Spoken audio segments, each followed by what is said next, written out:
Today's Yuengling. So excited. We're gonna do original today. It's inside. Let me grab it. I wanted to minimize the time outside, you know, get exposure with this hot Arizona air. Again, I got my Yuengling, my Guinness glass today. Beer back. Beautiful classic can, you know, it's pretty visible from afar. You look at that on the shelf, you're like, that's a Ying. I'm gonna grab that. Of course. Pottsville, Pennsylvania, this was brewed in, although this one, they also have a brewery in Tampa, Florida as well. When I went on a tour in Pottsville, they said that Mr. Yuengling went to Tampa or something like that, to Florida just to visit, and then ended up getting himself a brewery as an early birthday present to himself.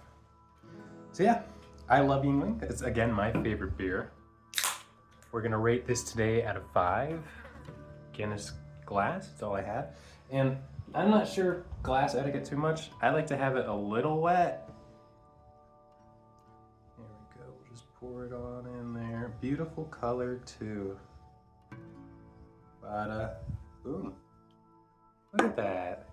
Ignore the Guinness, but it's such a nice amber brown honey color.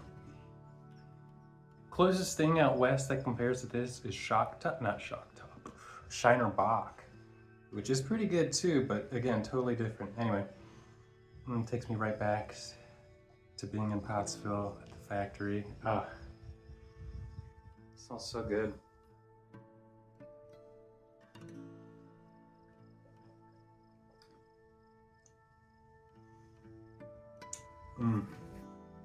So good.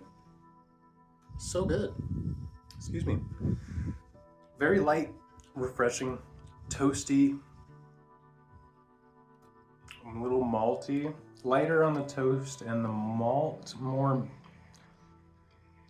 of that fine line between toast and malt flavor. With other, because this is it's a lager, right? But typical lagers are what, piss yellow.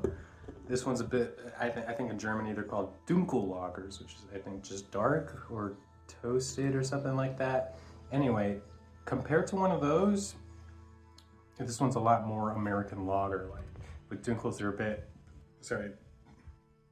they have a bit more of like chocolate, coffee, dark, warm, toasted flavor to them. Again, this guy's light, easy to drink. I could easily drink this whole glass in one go. Out of 5, I would give this a 10. You can't go wrong with Yuengling at all. Man, yesterday I drank Foster's. Doesn't even compare. Doesn't even compare. So let's try. Compared to this, Foster's is very light. You get the bubbles, but then you know how, okay, you drink from a can and you get that slight can taste to it. Something about the oil cans in the Foster's, or unless that's just the beer itself, but it's just can. I mean, it's not bad, but can. Out of 5, 10 out of 10. Get you some.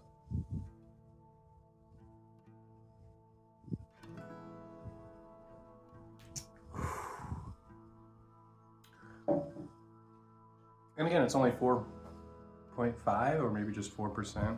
It's light, it's easy, domestic, so it's cheap.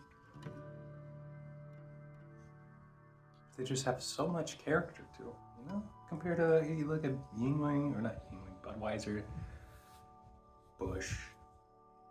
There's so much tradition and history that goes into a can of this.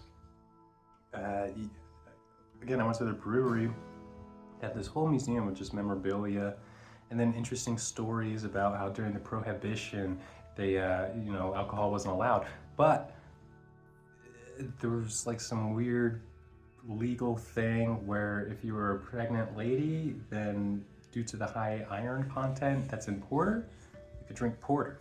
And so Yuengling made porter and ice cream during Prohibition times. Some biting flies are starting to come out. Yes, Yuengling, best goddamn beer. I only have one more of these left, and then I got 2 Chetties. Damn. I'm gonna have to do a trip out east soon. Maybe to Texas. I can't remember if I heard anything about Yuengling being in Texas. Anyway, let's get the thumbnail. I like soy faces.